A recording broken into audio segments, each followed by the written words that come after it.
কামালদা, আপনি বারবার একটাই কথা বলেছেন যে বাঙালি মুসলমানের অবস্থা কিন্তু ভালো নয়। মানে বাইরে থেকে যেমনটা মনে হয়, যে চাকচিক্যটা মনে হয়, বাইরে থেকে যেভাবে অপবাদ দেওয়া হয় যে ভোট ব্যাংক বলে সমস্ত সুবিধা, সমস্ত ধরনের লাভ, সমস্ত টাকা পয়সা, জমি জমা সব ভারতীয় বা বাঙালি মুসলমানদের দিয়ে দেওয়া হচ্ছে, এমনটা কিন্তু বিষয় নয়। এবং এটা দিনের আলোর মতন স্পষ্ট হচ্ছে।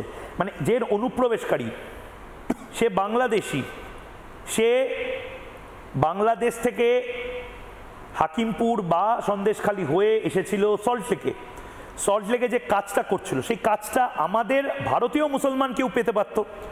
তার পেটের ভাত মারছে, তার বাড়িতে পরবের সময় আপনি যেটা বলেন যে ফল কেনার পর্যন্ত টাকা থাকে না। আমাদের ভারতীয় মুসলমানদের এরকম অবস্থা, অনেকে পরবের পরে সামান্য মুড়ি এবং চপ দিয়ে হয়তো তাদের যে সারাদিনের উপবাস, সেই উপবাস ভাঙে, আর বাংলাদেশিরা পকেট ভারী করে চলে যাচ্ছে। এটা তো হওয়া উচিত নয়। একদম, এটা তো বহুদিন ধরে আমি বলে আসছি যে এই মমতা ব্যানার্জি সংখ্যালঘুদের ললিপপ দেখিয়ে তাদেরকে গুন্ডা মস্তান বানাচ্ছে বহুদিন ধরে। যে সিপিএমের কবল থেকেই এই সংখ্যালঘুরাই পুরোটাই ভোট দিয়ে মমতা ব্যানার্জিকে নিয়ে এসেছিলেন, কিন্তু সংখ্যালঘুরা বুঝতে পারেনি যে এইরকম আরেকটা মির্জাফরি কাজ হবে। শিক্ষিত সংখ্যালঘুদের ভীষণভাবে বঞ্চনার শিকার হয়েছে তারা, এবং সেই শিক্ষিত সংখ্যালঘুদের জোর জবরদস্তি করে হাতে বোমা বন্দুক ধরিয়ে দিতে বাধ্য করেছে এই মমতা ব্যানার্জি। এবং সংখ্যালঘু বলে শুধু চিৎকার করে, ভোটের আগে শুধু চিৎকার করবে, আর যেই ভোট শেষ হয়ে যাবে তখন সংখ্যালঘুদের তোরা জেলে যা, তোরা মারপিট কর, এই করে করে এই রাজ্য থেকে সংখ্যালঘুদের কমিয়ে দেওয়ার চক্রান্ত করেছে এই মুখ্যমন্ত্রী।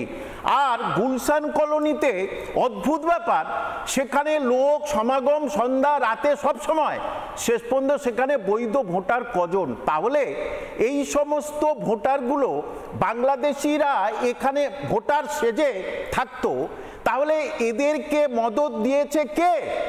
নিশ্চয়ই মোদিজি নয়। আপনার রাজ্যে কিছুদিন আগে এক তৃণমূলের লিডার, সে রেড চার্ট দেখাচ্ছে, এইটা হলে ভোটার কার্ড দিলে এত টাকা, এইটা দিলে এত টাকা। কেন আপনি এসব দেখতে পারেন না? সংখ্যালঘুদের আর কতদিন এইরকম সংখ্যালঘুদের সঙ্গে বিমাতৃসুলভ আচরণ করবেন? এবং সংখ্যালঘুরা তার উপযুক্ত জবাব দেবে। আপনারা জেনে রাখুন, আপনার চ্যানেলে এসে আমি বড় গলায় বলে যাচ্ছি, 26-এ সংখ্যালঘুদের ভোট 5 to 10% সুইং হচ্ছে নিশ্চিত। আর সেই জন্য আপনি কি হিসেব বলছেন আপনি নিজে বুঝতে পারছেন? 5 থেকে 10% বলছেন। একেবারেই বললাম, সে কোনো শব্দই থাকবে না। একেবারেই সে কাদেরকে দেবে সেটা তাদের ব্যাপার, কিন্তু তারা মমতা ব্যানার্জি, তারা তৃণমূলকে তো দিয়ে এসেছে। কামাল হোসেন সাহেব, তৃণমূলকে বরাবর সংখ্যালঘুরা ভোট দিয়ে এসেছে। হ্যাঁ, তাহলে সংখ্যালঘুরাও তো তৃণমূলকেই ভরসা করেছিল, কিন্তু তারা বুঝে গেছে শিক্ষিত সংখ্যালঘুদের নিয়ে মাদ্রাসায় যা করছে, আনএডেড মাদ্রাসায় শিক্ষিত সংখ্যালঘুরা বুঝে গেছে। আজকের যেখানে ছোট্ট তামান্নাকে তৃণমূলের বিজয় মিছিলের আনন্দ করতে গিয়ে মৃত্যু সে মানে বলি হলো, সেই সম্বন্ধে একটাও কথা বললেন না, তার বাড়িতে একবারও গেলেন না, কোনো মেসেজ দিলেন না। আপনি সংখ্যালঘুদের ভালোবাসেন? ছোট্ট বাচ্চা, যে তার জীবন চলে গেল, এবং সেই সমস্ত খুনিরা বুকে হাওয়া দিয়ে ঘুরে বেড়াচ্ছে, আর আপনি কিছু বলছেন না, আপনি বলবেন না। কিন্তু সংখ্যালঘুরা বুঝে গেছে 26-এ উপযুক্ত জবাব দেবে, আপনি রেডি হয়ে থাকুন।